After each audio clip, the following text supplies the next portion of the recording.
Welcome to a post-Father's Day edition of the Modern Moron. You know, taking on this podcast must be a lot like what I can only imagine starting your own business is like. You're a sole proprietor or a partnership, or you subcontract, and then the subcontractors love to refer to themselves as business partners. One of our recurring guests who desperately wanted to be a partner is the Senator, who was so excited when I referred to the Modern Moron as our show. I don't know if you remember that, but my partner decided to go AWOL when he went to New York last month to help his daughter move out of her dorm, which was no problem.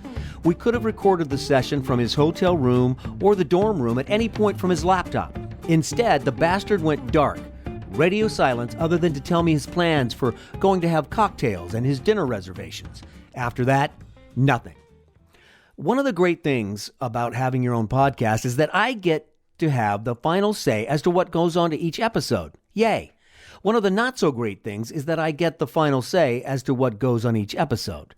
If you think it's good, then yay for both of us. If you think it stinks, then it's on me. But what one person thinks is good, another person thinks it stinks, like sound effects, for example.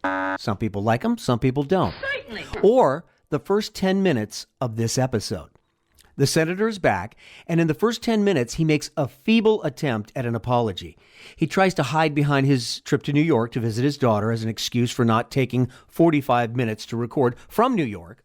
The moron even takes a phone call while he's supposed to be recording this episode. It turns out to be one of our firefighter guests, which he refers to as a former contestant. Moron. You may not find this entertaining. You may say to yourself, I don't need to hear two old, irrelevant jackasses arguing with one screaming and the other in denial.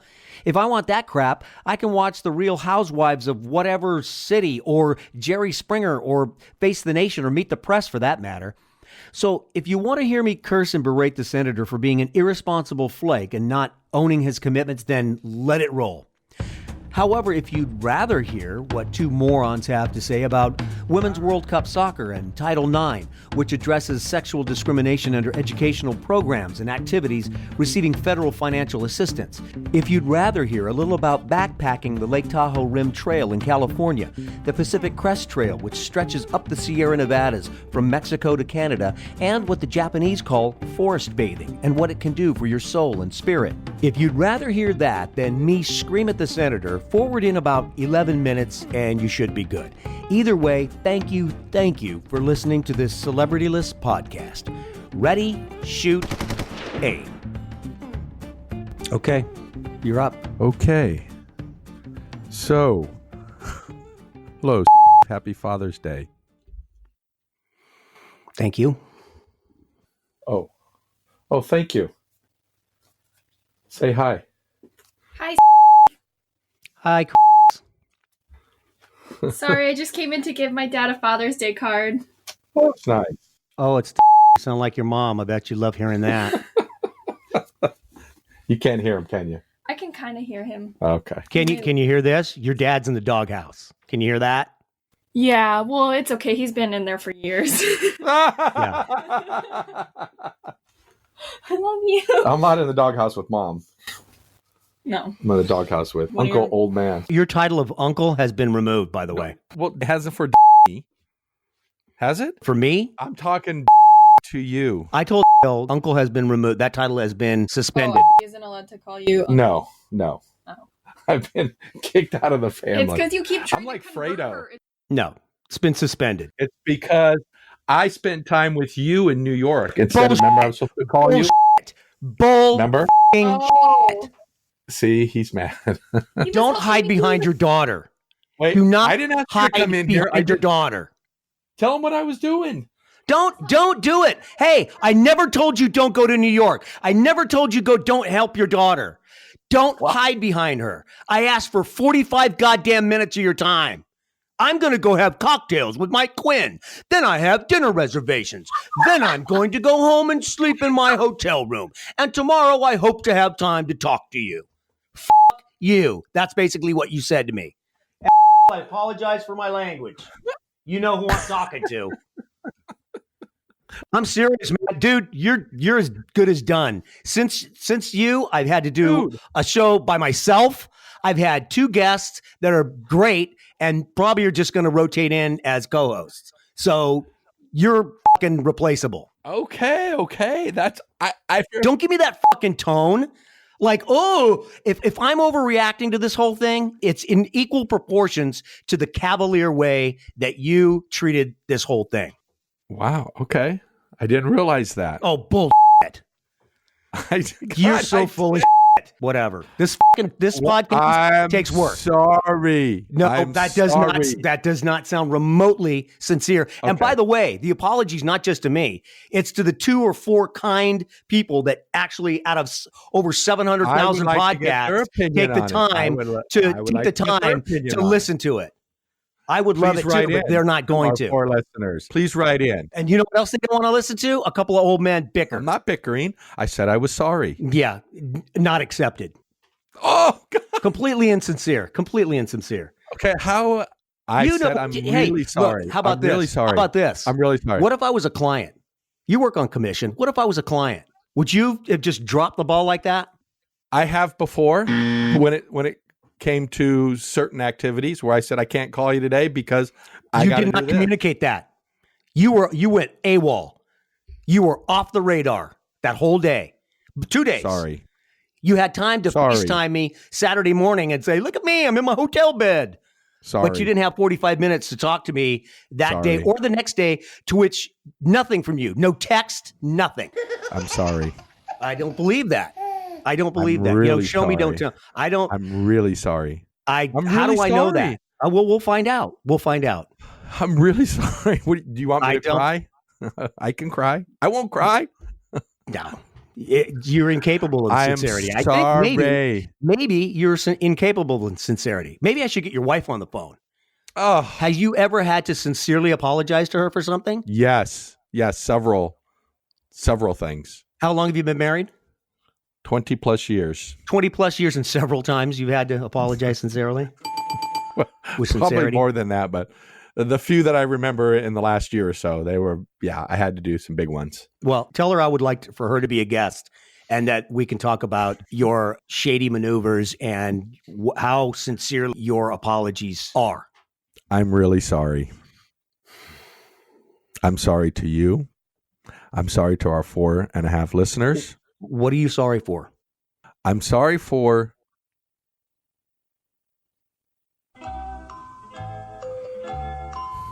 not fulfilling my commitment. Okay.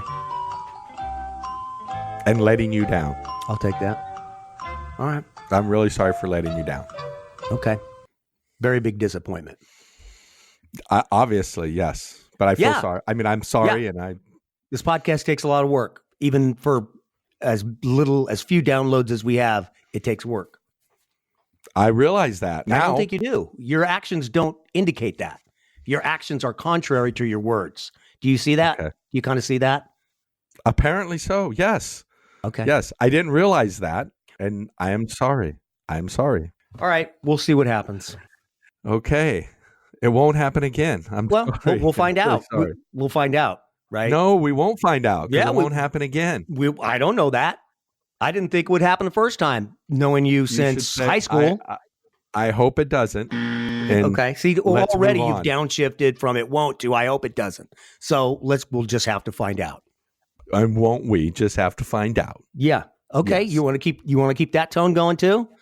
I'm telling you, you're in the doghouse. Because it's too hard to talk this way. Okay. Too hard to talk sincerely? I'll bet it is. I already talked sincerely. I said I was sorry, for God's sake. It is hard for you to speak sincerely, isn't it? No, it isn't. And when you said that, when you take that tone, Jesus, I said I was sorry. It's like you're making such a big deal over me completely flaking and not being communicative at all.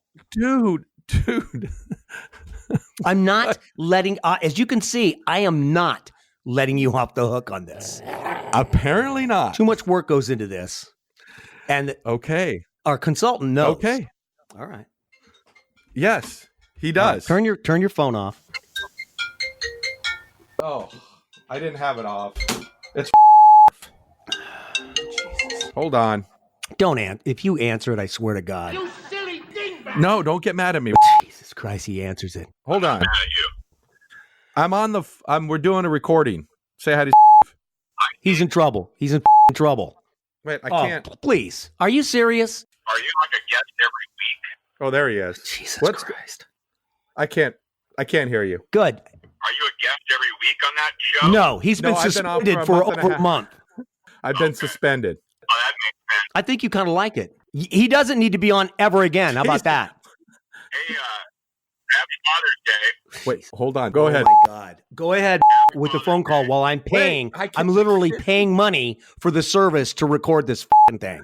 What's the problem? You know what? Go ahead and talk. I'm going to go apologize to my daughter for the F-bombs I've been dropping. I got to call you back. Yeah. Mad at me. All right, bye. Okay. So this 10, Okay. we're up to 10 minutes I only- now that I can probably use, 2 minutes of? I hope you use all 10 minutes of it. Oh, that was if he's a past client or past contestant. Are you serious? I thought I should take the All call. right, let's move on and see what can Okay. make of this. So today, as of this recording, it is Father's Day. Happy Father's Day. Thanks. You're welcome. Also, unless you have something specific to talk about Father's Day, is that we are into the second round of the Women's World Cup soccer. Are you following that at all? Yes, I am. The first game they played against Taiwan, I think. Holy smokes. It was 3-0 at halftime, and they ended up scoring, it was 12-0. Do you think that was a little excessive for the women to score 13 goals? I thought it was 12, but I think there is a goal differential that could mean something later on, because I asked someone about that while it was happening. Okay. Also, I remember the commentator saying, the guy that was anchoring the other players that were providing color commentary saying they should have backed off. And all the other players said, no, they shouldn't have. It would have been disrespectful to Taiwan to back off. Ooh, good point. I didn't think of that. So there's two ways to look at it. So do you think that the women's team is better than the men's team? The women's team could probably beat the men's team. I agree. My nephew's daughter is very highly competitive in soccer right now. And I said to him, I could actually read the text, but I didn't understand. I said, why is the women's program, like not just the players, not the team on the field, like the whole program is so much better than the men? It's like, why? Why does that happen? Why are we not putting better teams on the field when it comes to World Cup soccer? His reply was, which I don't understand, it's because of Title IX. U.S. women have had access to high-level sports mandated by law for decades, while women on other countries have not. They are just now starting to catch up. I don't know what that means. You know what Title IX? While U.S. men's program is built for good players to play in college, not the professional leagues in Europe. Right. I don't understand Right. any of that. Do you know what Title IX is? No, I don't. What is it? So Title IX, I think, you can Google this, came about under President Richard Nixon. Well, I'm not a crook. And it was, if you're going to spend $1,000 on men's football program, you got to spend $1,000 on the women's softball program. It's got to be equal. You got to spend as much money as you do on men's sports as you do on women. So it's equal. I just don't understand how that applies to why the women are the defending World Cup champions in Women's World Cup. And I don't think the men's team got invited in the last men's World Cup. Did they? Well, all they're saying is that we have advanced further along than other countries in supporting women's sports. Oh, especially okay. On the college level. Well, you would think with a country this big that is founded on immigration, We're going to build a wall. we're the melting pot. Yes. It's not even a difficult thing to do. And the rest of the world plays soccer. I mean, doesn't that add up to culturally we should be more into soccer than we are? I would think so. Yes. Okay. But where I was going with that, where there's just been this huge argument. Before I go into this discussion, I am all about equal pay, right? I don't want discrimination. Equal pay for equal work. Equal pay for equal work. I don't think women should be paid less than men. I don't think men should. I think you should be paid equally, period. However, there's this big argument with the women's sports that the women's soccer team is making a lot less money than the men's soccer team. And obviously the women's soccer team are far superior, like you said earlier. Women's team could probably beat this men's team right at this point. So is there any free market that comes into play here? People used to call it capitalism, but now the correct, I guess, word is free market. That if you have more people going to see the men's soccer and less people going to see the women's soccer, should the women's soccer still be paid the same amount as the men? If I make a widget and it is the best widget in the entire United States of America and nobody buys my widget, should I be paid more for that widget just because nobody's buying it? Male chauvinist pig. If you make something great Should you be paid more for something that nobody buys? If nobody's going to see women's soccer, how are they going to pay them more money? How are they going to afford to do that?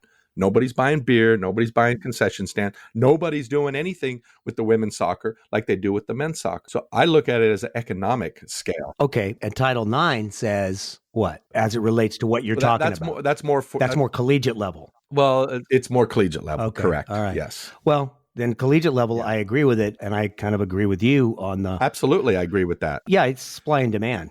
If you had 100,000 people going to see the women's soccer match, whatever it is, I don't know when it is.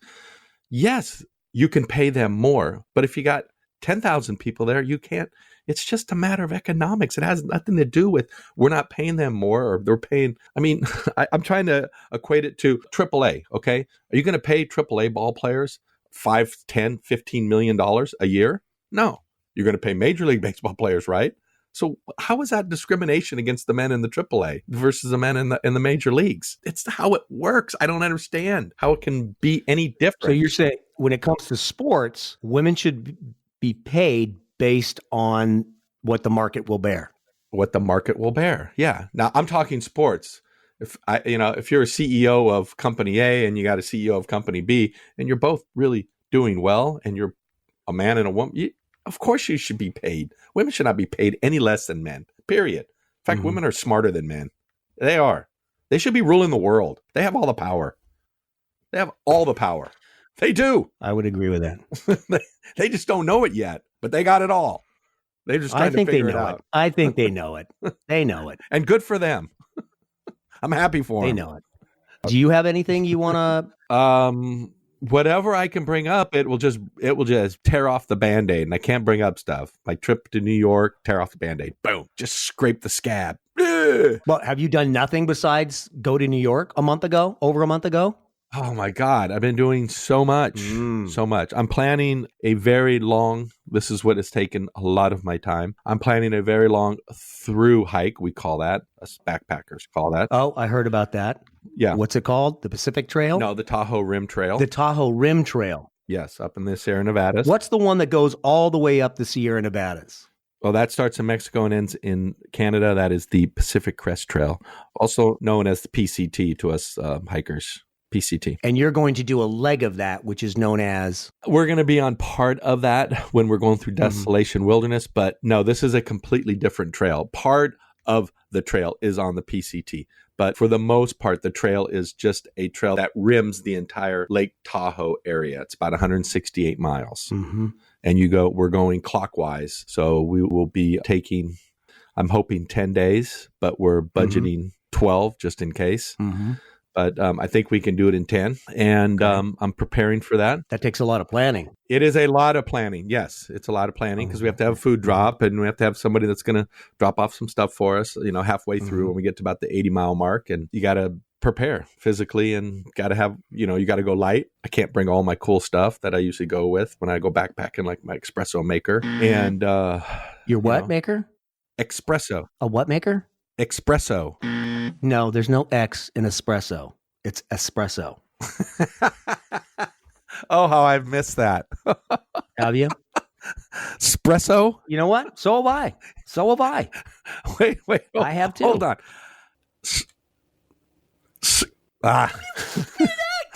You going to try and say it again? Yeah, I'm trying. Espresso. It's ESSPRESS.